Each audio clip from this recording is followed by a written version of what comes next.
Приятели, уважаеми приятели на футбола, добър вечер от стадион Българска армия, столицата. Предстои в следващите 90 минути голямото футболно шоу, наречено Европейска квалификация между 11-торките на България и Англия. Матч с двустранно значение за съперниците. Българите вече без шансове за място в европейските футболни финали. Тази вечер ще се борят изцяло за своята футболна чест. От другата страна англичаните нямат друга алтернатива пред себе си, освен успех срещу традиционно неудобния си съперник, за да съхранят своите надежди за участие в финалите на европейския шампионат до година в Холандия и Белгия. Виждате Йохан Кройф на близък план, зад него президента в ляво на Българския футболен съюз Иван Сладков. Там в тази тройка е и президентът на футболен клуб ЦСК Илия Павлов. Тримата ще поднесат приветствие на Христо Стоичков, капитанът на нашия национален отбор, играчът с номер 8, който днес ще изиграе последния си матч с националната фанелка на България. Футболистът епоха в българския футбол, играчът спечелил златната топка на Европа, футболистът триумфирал като голмайстор на световни футболни финали. Днес ще сложи точка в своята футболна кариера на тема български национален отбор. Иска ми се лично на мен да кажа, това не бива да бъде последната дума на Христо Стоичков. Ако се наложи, разбира се, в бъдеще, тогава, когато е необходимо, едва ли ще го отписваме от сметките. Така или иначе, поздравления от достойни мъже към достоен футболист. И Димитър Пенев, наставникът на ЦСК, отдава заслуженото на своя любимец. Един своеобразен израз на отношението на всички българи към Стоичков и този бик, непокорният Христо. Дали и след този ритуал ще бъде укротен, лично аз се съмнявам, защото той все още има какво да дава на футбола на този етап в далечна Япония. Защо не в скоро време отново на стария континент, защо не отново за България. Кройф и Стоичков, усмивка на двама мъже, дали не само на европейския, но и на световния футбол твърде много. При националните химни да отбележим и още един празник, който въодушевява тези 35 000 зрители на стадион България.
Своите надежди за предстоящия двубой. Ето и тези, на които залагат двамата старши треньори. Димитър Димитров, наставникът на нашия представителен тим, постави на вратата с номер 1 Димитър Иванков. Пред него 2 Радостинки Шишев, 3 Златомир Загорчич, 4 Станимир Стоилов, 5 Георги Марков, 6 Росен Кирилов, 7 Стилян Петров, 8 Христо Стоичков, 9 Христо Йолов, 10 Милен Петков и номер 11 Илиян Илиев. Срещу тях традиционния си бяло-черен спортен екип, избраниците на Кевин Киган. На вратата на Англия е Дейвид Симън, т.е. номер 1.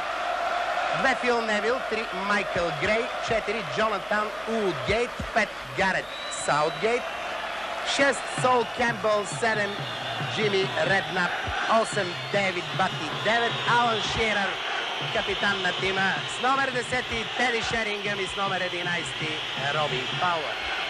Рефер на двобоя е холандецът Марио Ван дер Енде, един добър наш познайник. Помагат неговите сънародници Ян Ван Велвоен и Герхард Вервор.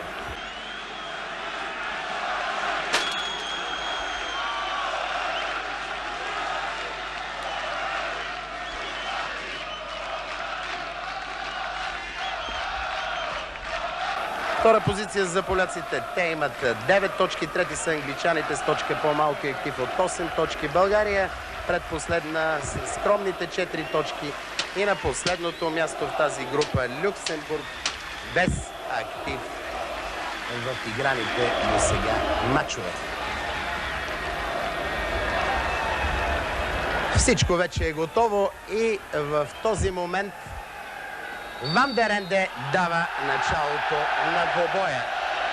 3 пъти до сега сме се срещали с англичаните в евроквалификации. През 79-та година губим 2 мача с 0-3 в София и 0-2 в Англия. През есента и в предстоящите двубои. Отваряме на скоба да кажа, че тази вечер Люксембург приема Полша. Все пак има минимален теоретичен шанс за нашите. Естествено, те трябва да спечелят трите си мача до края и, разбира се, да разчитат на сериозна услуга от страна на аутсайдера Люксембург, който, ако изненада отново той, Грей по левия фланг, подкрепя акцията на гостите. Центриране, здрав Иванков се намесва. Не успя топката да достигне до Роби Пауър. Безкомпромисна игра на Джонатан Уотгейт. Джейми Реднап за топката. 5 англичани вътре в нашето наказателно поле. Изстрел на Реднап. Но няма това попадение да бъде зачетено, просто защото Ван дер Енде не бе дал сигнал за изпълнение на прекият свободен удар. И стръпнах, но в крайна сметка всичко се разви добре за нашите. Роби Пауър. Късо центриране. Там е Станимир Стоилов. Ширър и прек свободен удар за нашите. Ето го и Димитър Димитров. Все още мълчалив и спокоен външно. Но съм сигурен, че в скоро време старши треньорът на нашия състав ще започне да подсказва на своите възпитаници. Трябва да играем малко по-дръзко и малко по-офанзивно. Това поне наложи като впечатление двубоят до тук.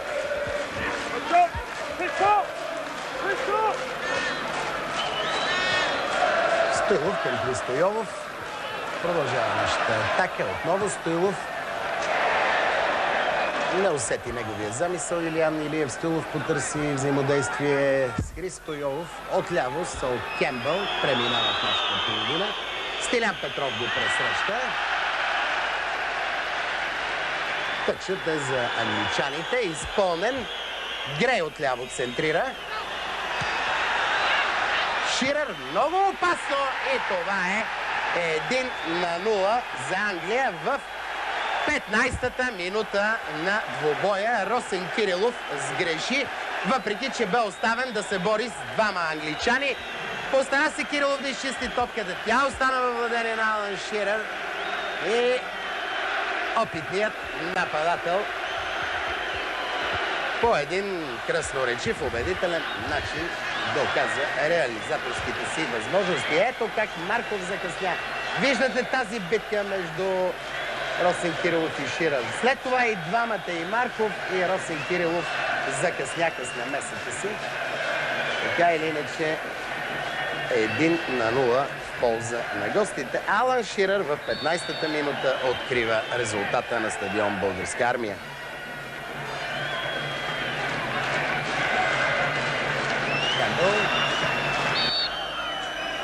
Към Шерингъм. Отново Кембъл, но Шерингъм в стремежа си да вземе по-добра позиция извърши нарушение. Пряк свободен удар за нашата. Нищо сериозно. Стилян Петров се изправя и ще продължи играта. Христо Стоичков. И 4 наши в наказателното поле. Един на един. Георги Марков.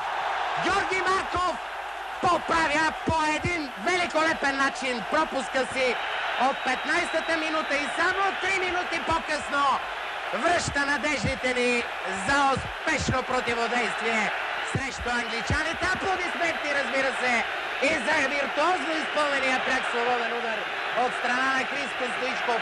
Ето така бе матирана английската отбрана.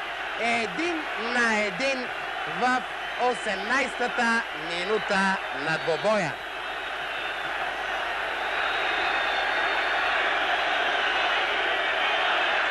Ето и от още един поглед този пас на Христо и блестящия завършек на Георги Марков. Естествено и Димитър Димитров има грижи по комплектоването на най-боеспособната си 11-торка. Здравков, Златко Янков, Ивайло Йорданов, Георги Иванов са извън строя. Все футболисти, които придават особен колорит и имат важно значение за нашия представителен тим. Ивайло Йорданов е на трибуната, близо до Йохан Кройф. Двамата се поздравиха сърдечно. Има и доста официални лица. Росен Кирилов сякаш катапултира, за да изчисти високата топка, отправена към Ширър.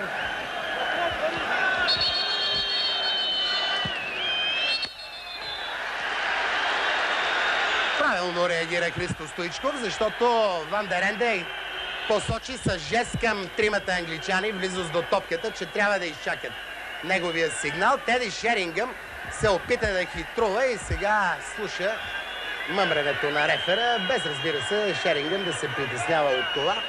Достатъчна популярност. През месец май се спечели този състезател.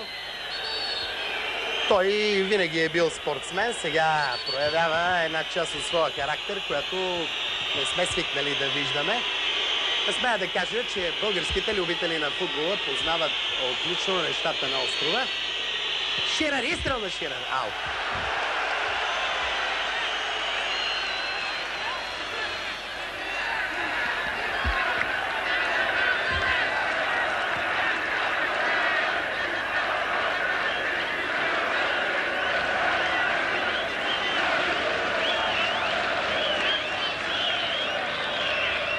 Изтича 25-та минута на Евроквалификацията. Кевин Кигън да направи промени в своята 11-торка.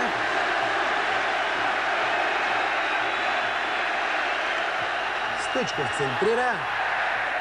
Не успя Росен Кирилов да промени полета на топката към английската врата. Доста опасни са тези флангови центрирания от преки свободни удари на Стоичков. Един отколешен негов специалитет. Именно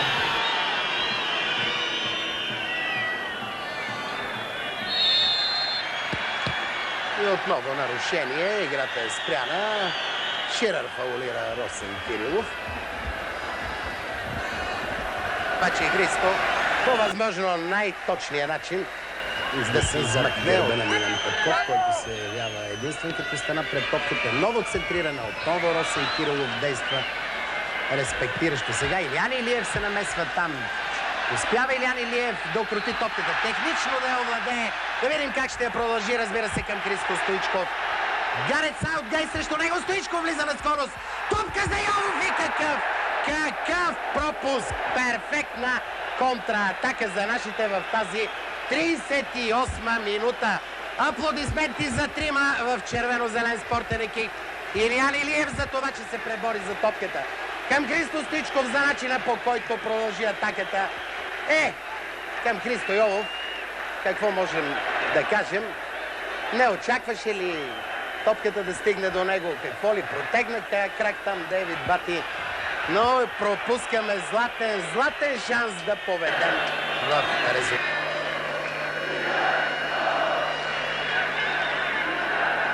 Получи се авантаж. Джейми Реднап. Да видим дали неговият удар ще създаде грижи на Иванков. 50-60 сантиметра не достигнаха на този изстрел да намери нашата врата. Иначе Иванков бе избрал добра позиция. Наша акция. Нов авантаж. Добър в случая. Сега няма засада. Христо Йовов обаче няма как да спре тази топка.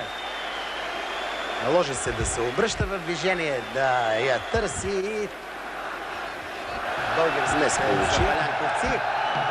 За нашата, след като Гейт сам сгреши. Топката се хлъзна в ръцете му. Георги Манков. Еди Шерингън. Реднап. Изстрел на Реднап право в ръцете на Димитър Иванков.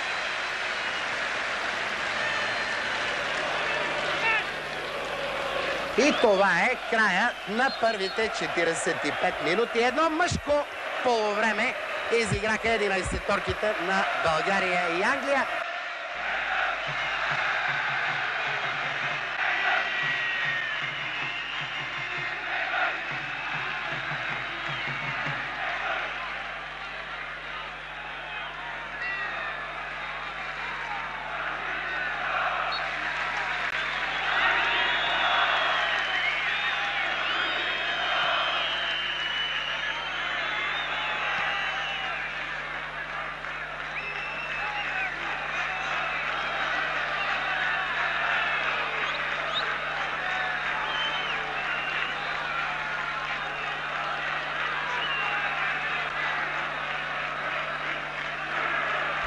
На англичаните, които имаха териториален превес до 15-та минута, се стигна и до тяхното попадане. Бързо българите реагираха, възстановиха равенството, добиха по-добаваща доза самочувствие и продължават мъжки да водят спора. Да видим какво ще стори Христо Стоичков. Втори голям пропуск след онази перфектна наша контратака в средата на първата част. И в нея участваше Христо Стоичков. Христо Йовов обаче тогава пропиля златната възможност да имаме предимство в резултата. Сега сам реши да завърши тази акция Стоичков. Но ударът му имаше достатък напомня за високата ситуация. Христо Стоичков бе истинския водач на българския състав. Удар на Джейми Реднап. Ако някой бедлежник стандартно решение пропада.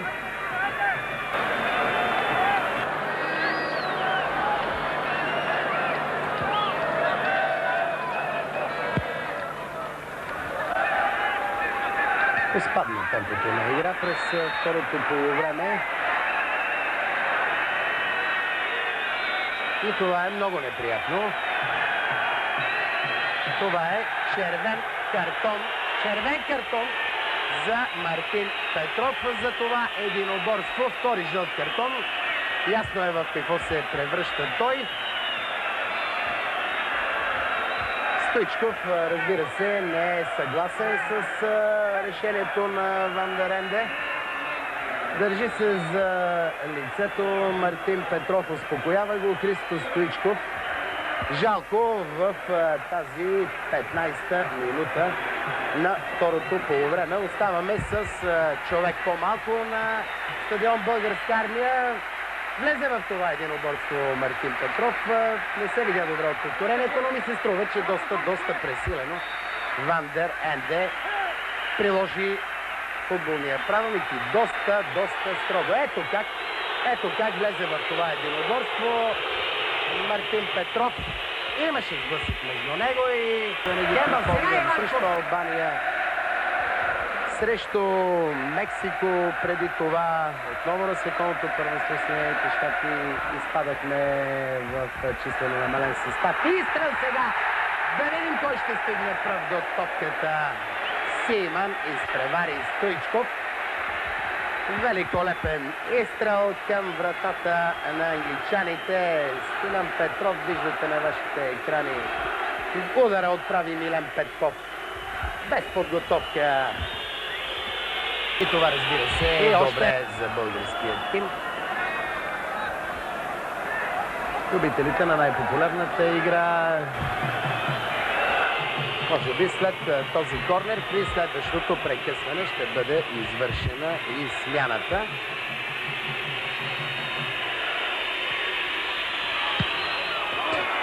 Шерингън и аут.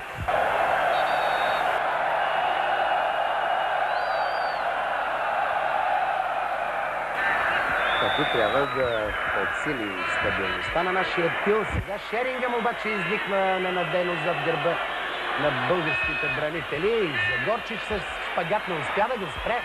Шерингън центрира. Стоилов временно забави английската атака. Браво на Иванков. Товарен изстрел на Девид Бати. В средата Йохен Кройф също преживява събитията на терена.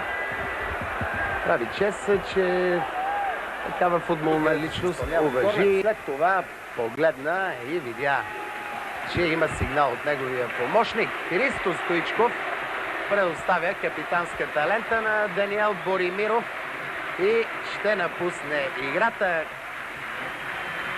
С аплодисменти от трибуните към футболиста и от футболиста към зрителите. Подаде му ръка и реферът Ван дер Енде. Една легенда си отива. За дълго или не е друг въпрос.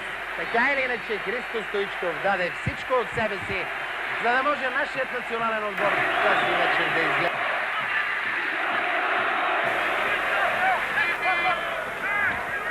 Ето го Христо на резервната скамейка. Така е във футбола. Началото и по-често са половината на нашите българите внимават да не сгрешат.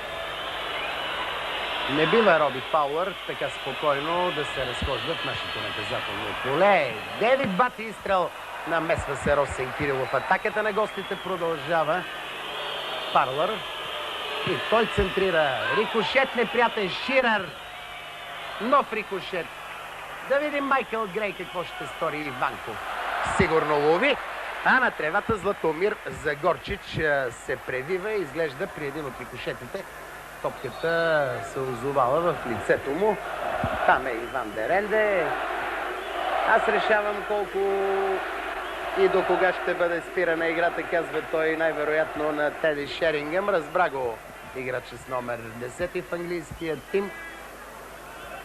Мисля си, че гостите едва ли могат да имат претенции към ръководството на холандския съдия. Вече около 20 на минути англичаните играят с човек повече.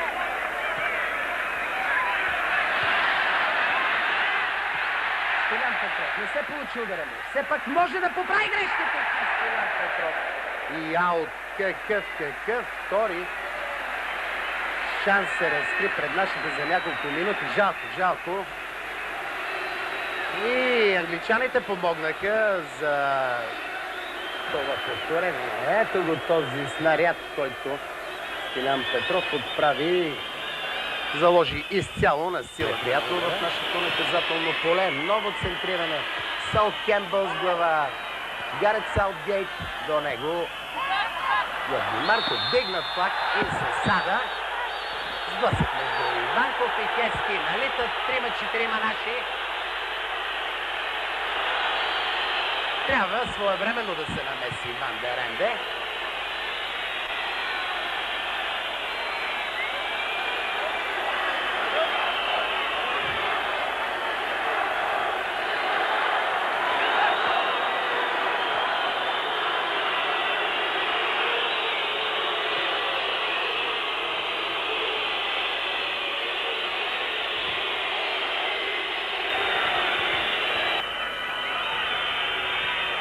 Сега няма засада, дали там ще бъде спрян Хески. Направи го Росен Кирилов. Особено футболистите на Манчестър Юнайтед, Фил Невил и Теди Шерингън. Кишишев обаче подхваща българска контратака. Как ще завърши с изстрел? Не точен.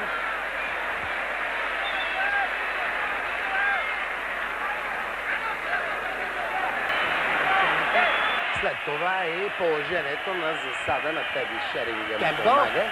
Кучовек няма намерение. Ван дер Енде да дава края. Тръгва напред Иванков. Отново скача там Росен Кирилов с една глава над Ширър. Марков протяга крак. Битка на нерви, битка за позиции. Поглежда своя часовник холандецът и отново не прозвучава неговата съдийска свирка. Ето го и последният съдийски сигнал. Аплодисменти от 35 000 зрители към нашите национали, които се държаха като истински мъже срещу именития си съперник. Наведени глави от страна на англичани.